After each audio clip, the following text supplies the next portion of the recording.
For decades, we believed everything that happened on a movie set was just performance. Every scream, every shiver, every trembling voice rehearsed to perfection. But Hollywood's golden age wasn't all glamour and glitter. Behind the cameras, something else stirred.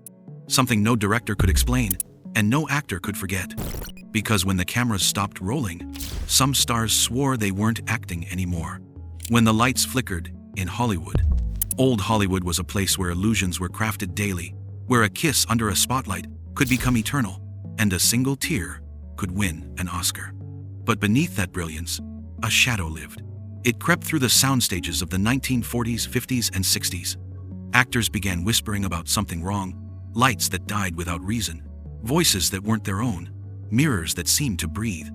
At first, the studios dismissed it all as exhaustion, as stress, as the curse of perfection. But those who experienced it never laughed. What if the greatest performances in film history weren't performances at all? Monty's whisper. Montgomery Clift was known for his calm precision. The man could express an entire lifetime of pain with a single look. But one morning, during the shoot of a drama in the late 1950s, Clift walked on set, pale and sleepless. The crew thought it was just nerves until he said something none of them ever forgot. "It's not me who's breathing in there." The director thought he was joking. He wasn't. When they rolled camera, his voice broke low, guttural, as if two people were speaking at once. The sound engineer rewound the reel, thinking it was an echo. But it wasn't an echo. There were two separate audio sources, layered perfectly together, both coming from the same microphone. That day, one of the studio lamps exploded mid-scene. No power surge, no explanation, just a blinding flash that ended the take. They blamed the heat. Insurance reports said equipment fatigue. But the gaffer swore the bulb had been replaced just an hour earlier.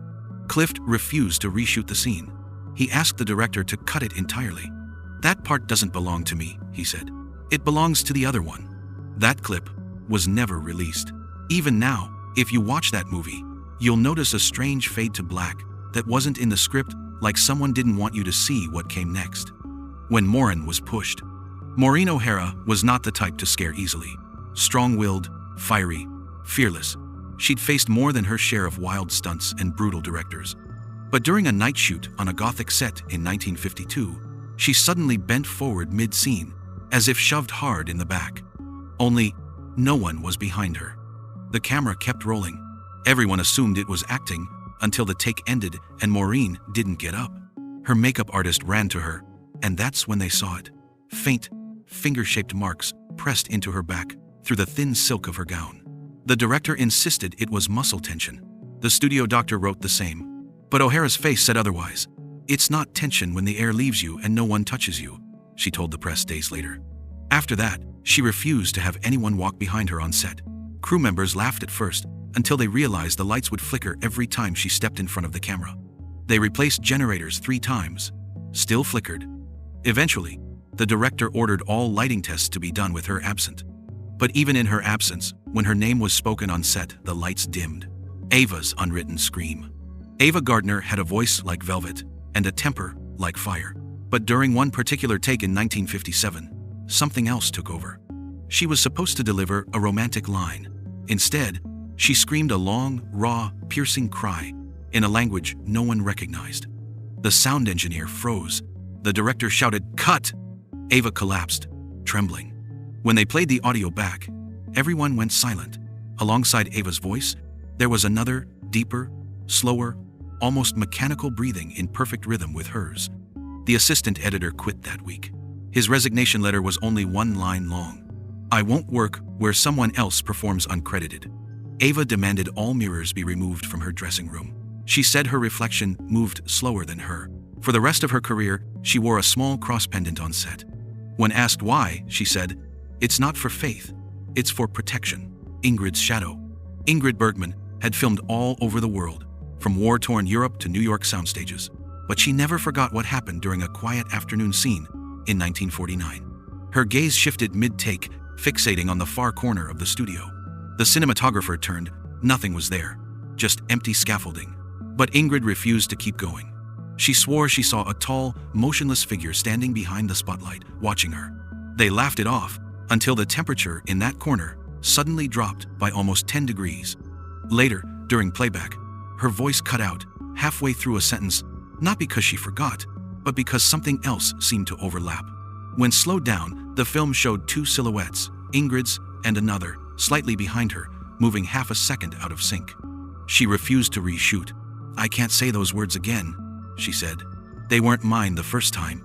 From that day on, she never filmed alone. Even when shooting a solo close-up, she made sure a crew member stood within arm's reach. She once told her driver, "It let me go today, but I don't know if it will tomorrow." The bench that watched Flynn. Errol Flynn was known for laughing off danger. Sword fights, fire stunts, chaos, he thrived on it. Until the tavern scene. It was supposed to be a simple setup. Extras chatting, Flynn at a table delivering lines. But halfway through, he froze. "There's a man sitting on that bench," he said. "He won't stop staring at me." The crew turned. The bench was empty. He refused to continue. They shot other scenes, came back 2 days later, and it happened again. Flynn's face drained of color. Same bench, same spot. He demanded they move it. The director refused. Flynn snapped, shouting, "Either he goes or I do." The tension was unbearable. Eventually, they reviewed the footage and saw it. A faint metallic reflection in the background window, like someone's watch glinting in the dark. But when they recreated the lighting setup, the reflection wouldn't return. Flynn finished the scene under one condition: no more solo shots. A week later, his dressing room walls were found scratched from the inside. 3 words carved deep into the plaster: "It's not finished." The studio painted over it the same day. Flynn never spoke of it again. The mirror that spoke to Davis. Bette Davis had a reputation: sharp, commanding, never afraid of confrontation. But in 1953, something shook even her. While applying makeup before a dramatic scene, she stopped suddenly. When asked what happened, she said a voice had spoken not from the doorway, but from the mirror itself. "It told me not to do the scene," she whispered. Said it belonged to her. The crew thought she'd gone too deep into character, but when cameras rolled, she delivered a line that wasn't in the script. No one could explain where it came from. It was haunting, raw, so powerful the studio wanted to use it for the trailer. But Davis refused. "That line wasn't mine," she said. The director argued until the sound technician played the raw audio. Right before Davis spoke, a faint whisper can be heard, forming the exact words seconds before her lips move. The scene was deleted. Davis never discussed it again. From that day forward, she insisted all mirrors in her dressing room be covered with matte fabric. "Sometimes," she said, "the reflection keeps looking after I've left." Olivier's echo. Laurence Olivier was the definition of discipline, but even he had moments that defied logic. During a pivotal emotional scene in the early 1960s, he stopped mid-line, turned directly to the camera, and asked quietly, "Who's feeding me my words?" The crew laughed. Olivier didn't. He said he could hear another version of his own voice, deeper, older, reciting his lines seconds before he spoke them, like an echo from the future. He forgot his script entirely, something unheard of for him. He demanded the footage be reviewed, and when they did, one frame seemed to ripple, as if something unseen had darted across the background. From then on, Olivier burned incense before every shoot. When asked why, he said, "Not superstition. It clears the internal noise." His next contract contained one unusual clause: no direct natural light allowed in any scene. Was it artistic preference? Or fear of what might show up in the shadows? The song that wasn't Judy's. Judy Garland was America's sweetheart. Her voice instantly recognizable, her performances effortless. But there was one day when even she didn't recognize her own sound. During a take for a musical number, she missed a note she'd hit perfectly for years. Embarrassed, she asked to redo it. They rolled again, but this time, her tone was lower, hollow, almost empty. The sound engineer blamed the microphone. They swapped it. Same result. 2 voices came through, one Judy's, one colder, slower. She stopped singing, covered her mouth, and whispered, "It's not my song. It's hers." Later that night, she covered her mirror with a sheet.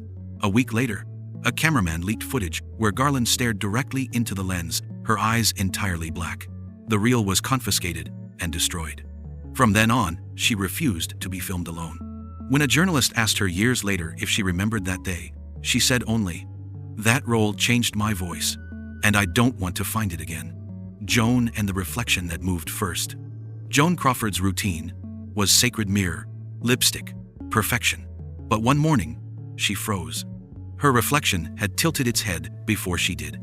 She said she felt a tight pull at her throat, like something trying to speak through her. Later that week, during a scene, she delivered 2 unscripted lines word for word from a cancelled film shot over a decade earlier, one she had never worked on. The crew thought she was improvising until an assistant compared it to an old script. The lines matched exactly.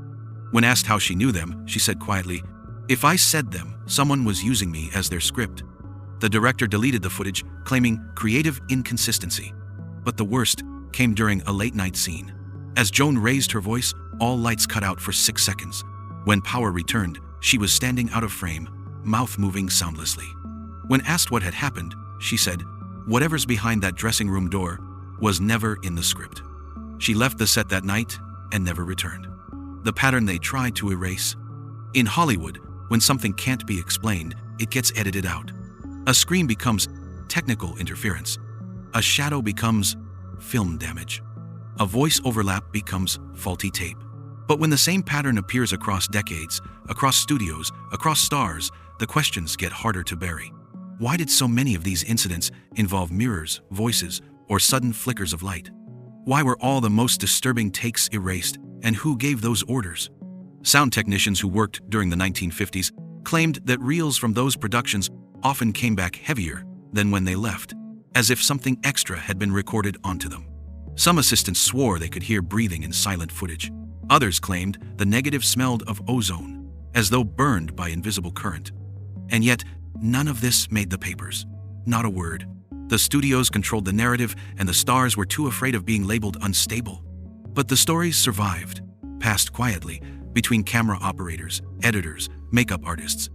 Every time someone said, "It's just method acting," someone else would mutter, "That's what they called it last time, too." The theory that terrifies every film historian. Years later, film archivists began noticing something strange in preserved reels from the Golden Age. Frames that should have been static showed microscopic flickers, shadows that didn't belong, outlines half a step behind the actors. Some called it a visual anomaly, an exposure error, but others believed something else, that intense human emotion could imprint itself onto film stock, like a scar, and that maybe, just maybe, those actors had tapped into something far beyond performance, a force that borrowed their bodies to express itself. Even today, researchers analyzing remastered versions of those movies claim to hear faint whispers layered under the dialogue. You can call it coincidence, or you can call it evidence. But one thing is certain, these weren't isolated events. Conclusion: what you see isn't always what's acted. When you watch an old Hollywood classic, remember this: not everything captured on film was meant to be seen. Some scenes were never released because of bad lighting, others because someone swore the film looked back. Actors who made us believe in love, heartbreak, and madness may have been channeling something none of us fully understand. Maybe genius always walks the edge of the unknown. Maybe fame opens doors we shouldn't open. Or maybe the cameras of that era captured more than just performances. Maybe they caught glimpses of something or someone that wanted to be remembered. Because in the golden age of cinema, art imitated life until life started imitating the dead. So next time you're watching a classic, and the screen flickers for just a second, ask yourself, was that the film aging, or someone trying to finish their scene? If these stories unsettled you, you're not alone. Drop a comment on which actor's story creeped you out the most. And if you want to know what happened when one of these reels resurfaced decades later, make sure you're subscribed. Because in our next video, we'll uncover what was found inside those destroyed film reels and why one restoration expert quit after hearing what was on the tape.